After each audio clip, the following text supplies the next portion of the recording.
Hello guys, स्वागत है आपका मेरे एक और नए प्यारे से रिएक्शन वीडियो पर। तो दोस्तों, ये घटना सुनकर मेरे रोंगटे खड़े हो गए और आपको भी जब ये घटना जब सुनाई देगी तो आपको भी दिल को दहला देगी यार। कोई इंसान किसी इंसान के साथ ऐसा कैसे कर सकता है, और एक इंसान की जान लेनी किसी इंसान को कैसे आ सकती है। जैसे हम किसी जानवर को भी नहीं मार सकते, किसी चिट्टी को भी नहीं मार सकते, ये लोग इतने बड़े बेरहम कैसे हो सकते हैं, जो एक औरत की बेरहमी से हत्या करके, और एक जो माँ बनने वाली थी, उसी के बच्चे की माँ बनने वाली थी। तो यार, ये घटना सुनकर मेरे होश उड़ गए, मेरा दिमाग ख़राब हो गया जब से ये घटना सुनी है कि आखिरकार लोग इस तरह के भी इस दुनिया में हो गए हैं क्या।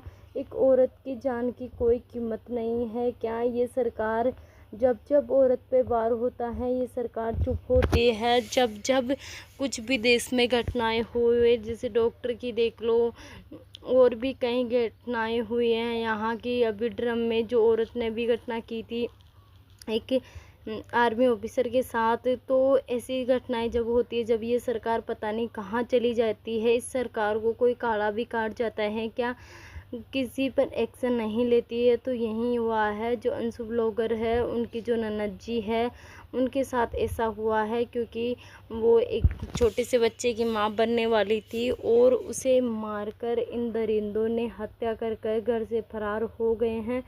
जबकि कुछ 5 या 7 दिन हो गए, लेकिन इनकी कोई खबर नहीं मिल रही है। दरिंदों को बहुत ढूंढने की कोशिश करी, सरकार कोई एक्शन नहीं ले रही है। यहाँ तक कि जो अंशु जी हैं, उन्होंने आवाज़ उठाई है कि आखिर कुछ भी हो जाए, मैं इंसाफ दिला कर रहूँगी। लेकिन अंशु जी के पास भी सभी जानते हैं कि अपने यूट्यूब के इनकम के अलावा इतने अच्छे स्रोत नहीं है, क्योंकि उनके मम्मी पापा भी नहीं हैं। तो इस वजह से ही वह कुछ जो अपना हस्बैंड्स कमाते हैं उसके खुद कमाती है उसका, या आखिरकार उनके ससुर जी भी कमाते होंगे, उसी से अपना घर गुजारा चलाती हैं। लेकिन ये लोगों ने तो हद ही कर दिया। एक जिसको अपनी माँ ने इतनी बड़ी किया, फिर शादी करके वहाँ भेजा। एक माँ के सपने होते हैं कि अपने बच्ची खुश रहेगी, पलकों में पलेगी, लेकिन लोगों ने उसकी माँ बनने की खुशी भी भंग कर दिया। आखिरकार ये लोग कैसे कर लेते हैं, जो एक पिता होता है उसके लिए अपनी बेटी की को कैसे विदा करता है, उसकी ही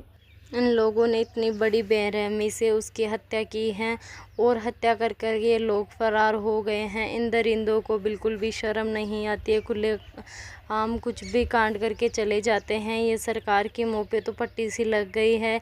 आखिरकार एक बार इनको फांसी की सज़ा दे दी ये मोदी सरकार, तो ये लोग ऐसे कांड करना भी छोड़ देंगे। किसी की जो बेटी गई है, इनका तो कुछ नहीं बिगड़ा दरिंदों का, ये तो कहीं और जेल में जाकर पैसे भर के वापस छूट जाएंगे। लेकिन उसकी बेटी कहाँ से आएगी। ये बेरहम लोग एक छोटे से मासूम को भी नहीं बख्शा, जो अभी तो पेट में ही पल रहा था, उसने भी तो बाहर की दुनिया भी नहीं देखी थी, और उसने तो दुनिया देखने से ही पहले उसकी दुनिया उजाड़ दी इन लोगों ने।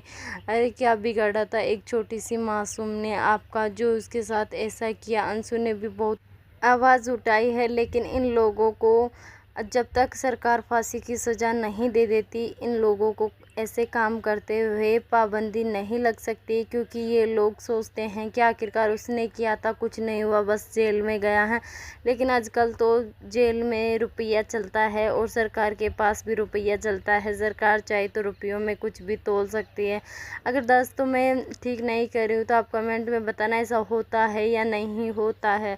इन दरिंदों ने भी ऐसा ही किया है इस लड़की के साथ। आखिरकार कितने से दिन शादी के हुए थे, आखिरकार 2 लाख अपन वापस उड़ा दिया उस लड़की को, जो एक ब्याह करके लाल जोड़े में आई थी। उसे अभी तो कहाँ संसार देखा था, उसका संसार ही उजाड़ दिया इन लोगों ने। और उनके परिवार को भगवान हिम्मत दे, ताकत दे इतनी कि वो इस दर्द से लड़ पाए। लेकिन किसी की बेटी के साथ दरिंदों ऐसा मत किया करो। जब आपके साथ कोई ऐसा करे तो आपको कैसा लगता होगा, आपके परिवार के साथ ऐसा कोई करे तो कैसा लगता हो। दोस्तों, अगर मेरा वीडियो आपको पसंद आए तो इस वीडियो के अंदर इन गलत कमेंटों